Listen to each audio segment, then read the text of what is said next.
नमस्कार, हमारा नाम है समरीन और आपने देखना शुरू कर दिया है लाइव सिटीज।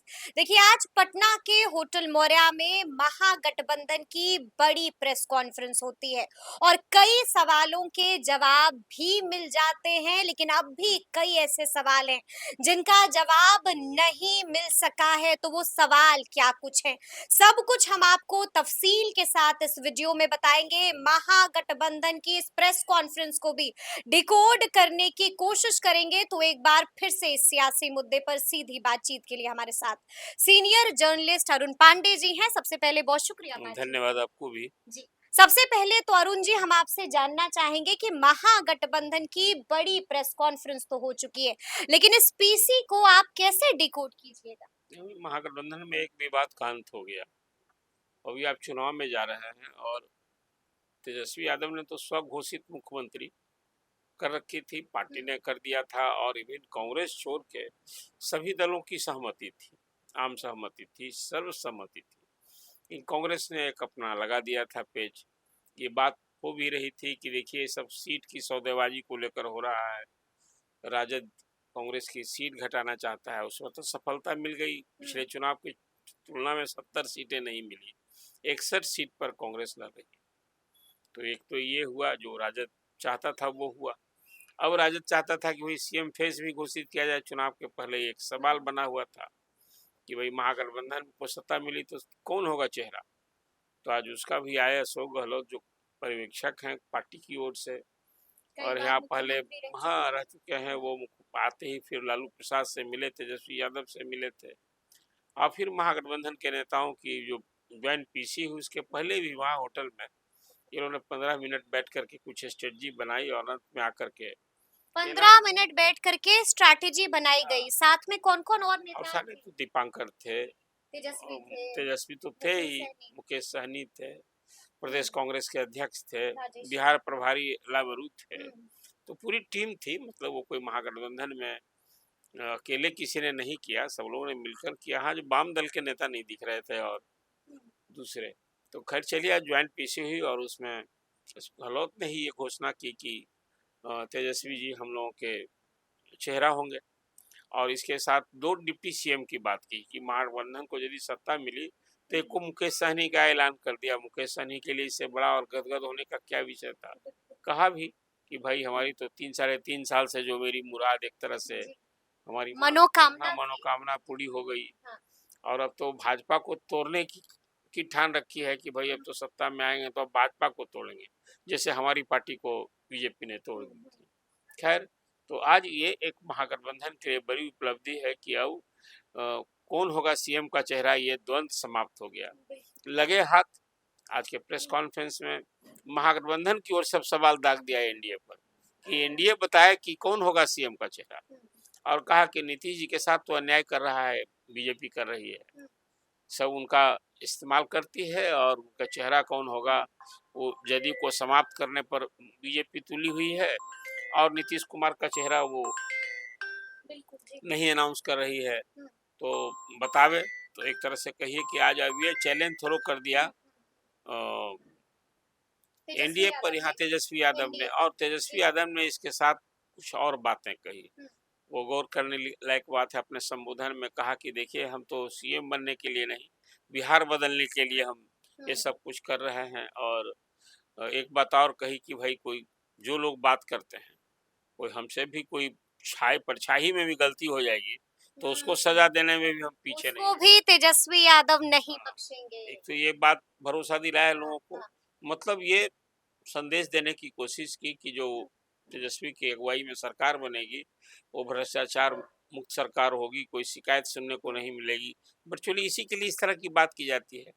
लगे हाथ कहा कि भाई हम 20 साल एक और जहाँ है, हम 20 महीना हमको चाहिए, और 20 महीना में लोग परिवर्तन बदलाव दिखेंगे। 20 महीने में हम 20 साल वाला काम हाँ, करके वही कहा। दिखाएंगे। और जैसे 17 साल बनाम 17 महीना अभी जो उनकी उपलब्धि गिनाते हैं, जो 17 महीना नीतीश कुमार के साथ डिप्टी चीफ मिनिस्टर रहे, और खासकर नौकरी के फ्रंट पर जो एक उपलब्धि अपनी गिनाते हैं कि हम जब नीतीश कुमार के साथ रहे तो 5 लाख नौकरियां दी और 3.5 लाख नौकरी प्रक्रियाधीन थी।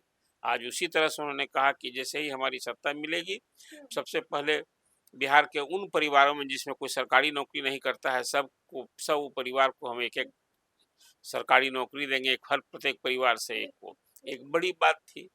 फिर इसके बाद कहा कि संविदा कर्मी जो काम कर रहे हैं, बड़े शोषण के शिकार हैं, तो उन सब की स्थायी नौकरी कर देंगे, हम सब सरकारी कर्मी का दर्जा देंगे। एक तीसरी बात की जीविका दीदियों के बारे में, जिसको एक बड़ी उपलब्धि नीतीश कुमार माना करते हैं कि भाई ये तो उनकी परिकल्पना का फल है कि हमने वर्ल्ड बैंक से पैसा लिया, बिहार में लागू किया, यहाँ हमने जीविका दीदी समूह ये जो लागू किया, इसी को केंद्र सरकार ने बाद में नकल करके उसको आजीविका समूह करके किया। तो उसमें ये कहा कि भाई जीविका दीदियों को भी हम अस्थायी नौकरी करेंगे और उसको 30,000 का मासिक हम वेतन कर देंगे, और इतना ही नहीं, उसको 2 साल तक इंटरेस्ट फ्री लोन देंगे, और जो इंटरेस्ट बाकी है उस इंटरेस्ट को भी हम खत्म कर देंगे। तो तेजस्वी ने भरोसा दिलाया है कि सत्ता में हम आएंगे तो माँ बहना योजना शुरू करेंगे, और इसके बाद फिर वो कहा कि भाई हम हर यानी कि आज तेजस्वी यादव ने बड़े बड़े ऐलान किए हैं। लेकिन अरुण जी, यहाँ पर थोड़ा सा हमें ये भी समझना होगा कि कांग्रेस को क्या हो गया है। कांग्रेस अचानक से बैक फुट पर क्यों आ गई? क्योंकि आपको याद होगा कि जब भी राजेश राम हो, या जब भी राहुल गांधी हो, या जब भी कृष्णा अल्लावारू हो, जब भी उनसे सवाल पूछा जाता था कि महागठबंधन का सीएम फेस कौन होगा, तो ये तमाम लोग इस सवाल पर चुप हो जाते थे। और आपको ये भी याद होगा कि कांग्रेस के दिग्गज नेता हैं दिग्विजय सिंह, उनसे भी ये सवाल पूछा गया था, और तब उन्होंने कहा था कि जिस भी पार्टी की बहुमत आएगी उन्हीं का होगा सीएम। तो फिर आज सरेंडर क्यों करना पड़ा? नहीं, पार्टी बहुमत तो कभी जो बड़ा दल होगा सीएम उसी का वो होगा। उसका होगा। तो ये बात तो अखिलेश प्रसाद सिंह जो कांग्रेस के पूर्व प्रदेश अध्यक्ष हैं, फर्स्ट डे से कहा करते हैं कि भाई बिहार में कोई ये बहस का विषय है, कोई विकल्प है राजद का? बिहार में सबसे बड़ी पार्टी राजद है, राजद अधिक सीटें लड़ेगा, आज 143 सीट राजद लड़ रहा है, तो स्वाभाविक जो 61 लड़ रहा है उसका नतीजा, जो 20 लड़ रहा है उसका नतीजा, जो 15 लड़ रहा है उससे नतीजे, तो बड़े नतीजे तो होंगे राजद के पक्ष में, तो स्वाभाविक। और फिर मैं ये बात हमेशा कहता रहा हूँ कि कांग्रेस की ओर से ये बेईमानी है। पिछले चुनाव में भी तेजस्वी चेहरा थे, तेजस्वी कोऑर्डिनेशन कमेटी जो बनी है इस चुनाव के लिए, उसके वो चेयरमैन हैं, और सब प्रैक्टिकल पर्पज से सारा काम एज ए लीडर वो कर रहे हैं। तो फिर ये नेता घोषित करने के लिए सिर्फ सीटों की बार्गेनिंग या टैक्ट कहिए, कुछ दिन के लिए कम्युनिकेशन गैप भी हो गया। अभी पहले तो टैक्ट ही था, इसको कहेंगे, और उस टैक्ट में था कि कुछ संवादहीनता हो गई। आप देखिए ना, आज जो ज्वाइंट पीसी हुई, अब तक महागठबंधन का सीट का फॉर्मूला अनाउंस हुआ क्या? नहीं हुआ। कांग्रेस अपनी 3, 4, 5 फेज में सूची जारी की 61 की, पहले 48, 47 उम्मीदवारों की सूची जारी की, फिर 5 की, फिर 1 की, फिर 5 की, इस तरह से राजद ने उसके बाद जब सब कुछ हो गया दोनों चरणों का, तो एक बार 143 की सूची जारी की। और ठीक है, इसमें माले थोड़ा सा उसका गो अहेड परफेक्ट रहा था कि हमको लड़ना है तो लड़ना है, 18 पर पहले घोषित किया, और अभी वो फिर सीपीआई, सीपीएम और सबको तो जहाँ 60 सीट लड़ने की बात थी, इसमें तो सच पूछिए समझौता मुकेश सहनी को ओर से ही हुआ। वो मुकेश सहनी की जितनी, अब तो एक आपने चर्चा चलाई थी कि मुकेश सहनी को 18 सीटें मिल रही हैं, 10 कांग्रेस की सीट मिलेगी और 8 राजद की सीट मिली, अंत में आकर के 15 सीटें मिली। उस 15 में भी आपने देखा क्या हुआ, उस 15 में भी 1-2 सीटें तो ऐसे भी बिना लड़े भी हानि हो गई। लेकिन आखिरकार कांग्रेस को सरेंडर करना ही पड़ा, बैक फुट पर आना ही पड़ा, तो खुलकर बोलना ही पड़ा कि महागठबंधन का सीएम फेस। इसमें मानता हूँ राजद की विक्ट्री, अपनी स्ट्रेटजी में कांग्रेस फेल हुआ और राजद के आगे उसे झुकना पड़ा। और बात भी सही है कि बिहार में जो राजनीतिक जमीन है, जो जिसको जनाधार आप कहते हैं, वो जनाधार कांग्रेस का थोड़े है, वो जनाधार राजद का है। आज उनके जो 19 विधायक हैं उसमें तो 2 पहले गुड बाई कर चुके थे, 17 विधायकों में 3-4 लोगों को बेटिकट किया गया। तो कुल मिला जुलाकर कांग्रेस के लिए भी ये बैकफुट पर कांग्रेस गई है, आखिर फुट पर गई है। यही करना था, तो फिर क्यों रोक रखी थी कांग्रेस? अच्छा, यहाँ पर थोड़ा सा हम आपसे ये भी सवाल जानना चाहेंगे, ये भी समझना चाहेंगे कि बिहार विधानसभा की कुल सीटों की संख्या 243 है, और महागठबंधन ने 255 पहलवानों को मैदान में उतार दिया है, यानी कि कई सीटों पर फ्रेंडली फाइट हो रही है। इसका कितना नुकसान झेलना पड़ेगा? 12 सीट पर जहां अभी गठबंधन नहीं गाठबंधन हो गया है, तो 12 सीट और फिर दूसरी जगह इसके कार्यकर्ताओं की मनोदशा पर समझिए। एक ऐसा विश्वस्त सहयोग, कहीं विश्वास का संकट है, सहयोग का संकट है, आपसी समझदारी का संकट है, हितों का टकराव का संकट है, स्वार्थ का संकट है। अब ये जो स्वार्थ की लड़ाई है, आप सीटें हैं 243, महागठबंधन 255 सीट लड़ रहा है। ये क्या दर्शाता है? ये दर्शाता है कि भाई आपस में बैठकर चलिए, ये राजद के कहे मुताबिक एक सफलता मिल गई, मानना ही था, कोई विकल्प नहीं था, फिर मैं मानता हूँ। आखिर तेजस्वी चेहरा नहीं होंगे तो कौन चेहरा तो होगा? इन 12 सीटों पर क्या होगा? तो 12 सीट पर ही लोग अंततः नहीं समझा पाए, नहीं समझा कितना पाए। नुकसान होगा? ये 12 सीट पर तो आप देखिए गले की वहाँ। फांस बनेगी ये और एक 12 बात सीट? बताइए कि कहीं कोई दोस्ताना मैच होता है, बिल्कुल। मैच होता है और गला काट प्रति हर लोग अपने लिए जीतने के लिए लड़ता है, कोई हराने के लिए लड़ता है या जीतने के लिए लड़ता है। तो दोस्ती में कोई कंधा में कंधा मिलाकर चुनाव थोड़े लड़ा जाता है। इसलिए महागठबंधन में ये जो संदेश है फ्रेंडली फाइट का, ये दर्शाता है कि आज भी कोऑर्डिनेशन की कमी है। आज भी गांठ है ही। कोऑर्डिनेशन कमेटी के चेयरमैन के नाते तेजस्वी यहाँ अपनी भूमिका में फेल हुए। आखिर तेजस्वी यादव यहाँ पर अब ये बड़े दल थे तो उनको भी अपनी बड़ी भूमिका दिखानी चाहिए थी, बड़ा दिल दिखाना चाहिए था। आप 143 लड़ रहे हैं। अभी एक बात आपने देखा ना कि अभी झारखंड में आप सत्ता में हैं, वहाँ आपका एक विधायक महामंत्री है, उस मंत्री के बेटे को आप यहाँ राजद से टिकट दे रहे हैं। और जेएम को 2 सीट से बात चली और फिर हुआ कि 6 सीट अलग लेगा, फिर आखिरकार बाहर हो गया। ये क्या दर्शाता है? अंततः देखिए, लैक ऑफ कोऑर्डिनेशन। हाँ, लैक ऑफ कोऑर्डिनेशन कहिएगा। मुकेश सहनी का क्या लगता है आपको? मुकेश सहनी ने तो अपनी जिद पूरी करवा ही ली। हाँ, तो मुकेश सहनी के पास अब तो कोई दूसरा विकल्प नहीं था, यही खेत था, यही खेती करनी थी, यहाँ फसल काटना था। एनडीए में तो बात जब सीटें वहां तय हो गई और सब लोगों ने कैंडिडेट, तो वहां तो अब इसी में रहना था, 15 मिलता या 10 मिलता।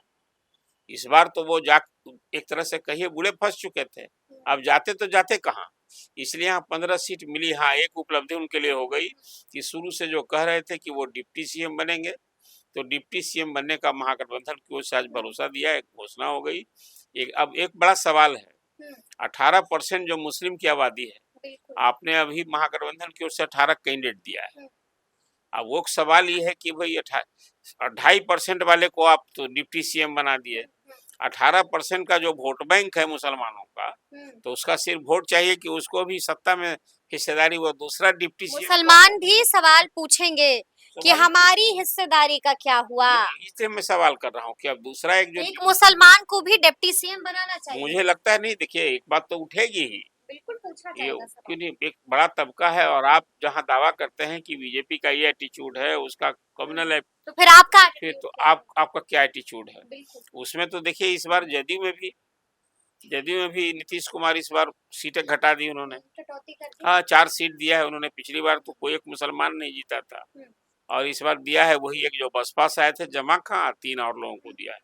तो कुल मिला जुला कर, हालांकि इस चुनाव में सबसे अधिक जो मैं हमेशा कहा करता था कि कुशवाहा वोट बैंक पर सबों की निगाह होगी, और इसमें पौ 12 रहा कुशवाहा का, और खासकर सवर्ण जातियां जिसकी आबादी ही 15% है, मुस्लिम अपर कास्ट जोड़ कर मैं बोल रहा हूँ, तो वहाँ बल्ले बल्ले रही। एनडीए में 85 सीटें मिली हैं, और यहाँ भी महागठबंधन में इस बार कम से कम जो तेजस्वी ने कहा था कि हम A to Z की पार्टी बनाएंगे, तो कुछ अकोमोडेट किया है। तो ऐसे में एक अंतिम सवाल है मेरा आपसे, जिसका जवाब सभी जानना चाह रहे होंगे कि महागठबंधन की बड़ी प्रेस कॉन्फ्रेंस तो हो गई, तो अब आपको क्या लगता है, क्या ग्राफ अब महागठबंधन का उठेगा? क्या महागठबंधन अब बाजी और खेल पलट देगा? नहीं, देखिए ये कोई तेजस्वी को चेहरा घोषित नहीं किया। अभी तो तेजस्वी ने कहा था कि 24 से हमारा भी 24 के बाद अभियान शुरू करेंगे।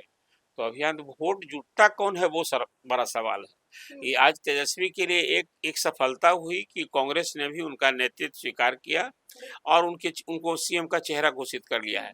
लेकिन इससे कोई महागठबंधन में क्रांति तो तब सबसे पहले वो 12 सीट जो आपसी संघर्ष का है, जो वहाँ घमासान है, खींचतान वहाँ है, पहले तो वो ठीक करना चाहिए। और इस पूरे बदलाव से राजद के लिए बड़ी विक्ट्री हो गई। तेजस्वी ने अपना लोहा मनवा लिया कांग्रेस से भी, ये उपलब्धि। लेकिन इसके चलते कुछ अभियान को कोई नई ताकत मिल जाएगी, नया कोई, ऐसा मुझे तो नहीं लग रहा है। इसीलिए कि देखिए सबसे जुटेगा वोट कौन जुटता है, जिसको जोड़ने की कोशिश भरसक इस बार राजद ने की है। यदि वो वोट जुटने माने अपर कास्ट का भी वोट जुटता है तो पिछड़ों का वोट जुटता है। और महिलाओं के लिए जितनी लोक लुभावन बातें अभी की जा रही है, नीतीश कुमार ने तो सब कुछ परोस रखा है ना। चाहे वो पेंशन की बात हो, आपने 1500 की बात की थी, 1100 देना शुरू कर दिया जुलाई महीने से। आपने 200 यूनिट फ्री बिजली देने की बात की, 150 यूनिट 125 यूनिट फ्री बिजली दी। तो कुल मिला नीतीश कुमार तो बैठे नहीं। अब एक बड़ी घोषणा आपने की है कि हर परिवार से एक को सरकारी नौकरी। हालांकि ये बिल्कुल मुझे लगता है ये कहीं से कहीं वो ये जमीन पर उतरने वाली बात नहीं होगी। इसके चलते हर घर परिवार से सरकारी नौकरी के लिए कुछ मानदंड, नियम और कायदा बना हुआ है। बिहार में रिजर्वेशन कानून है। अब एक जिस यानी घर कि में सिर्फ एक ये लॉलीपॉप है जो जनता को हाँ, दिया जा रहा देखिए है। दूसरी बात है अभी तक इस आजादी के बाद 16-18 लाख सरकारी नौकरी का स्कोप है। इतनी की बात यदि तेजस्वी 17 महीना की उपलब्धि बताते हैं तो आपने 5 लाख किया और 3 साढ़े 3 लाख और आप बता रहे हैं कि प्रक्रियाधीन था, तो 12 लाख सरकारी नौकरी दी गई। ये मैक्सिमम था ना। आप कोई 40-41 विभाग हैं, उसमें पोस्ट का क्रिएशन होगा। अभी तो देख लीजिए 30-30 यानी हजार। कि अब देखना होगा कि आगे आगे क्या क्या होता है। लेकिन महागठबंधन की इस प्रेस कॉन्फ्रेंस को इस वीडियो में हम लोगों ने डिकोड करने की कोशिश की है। तो फिर ये पूरी चर्चा, पूरी बातचीत और पूरा वीडियो आपको कैसा लगा है, कमेंट करके हमें जरूर बताइएगा। तो ऐसे तमाम अपडेट्स के लिए बिल्कुल ऐसे ही हमारे साथ बने रहिएगा और देखते रहिएगा लाइव सिटीज। बहुत शुक्रिया।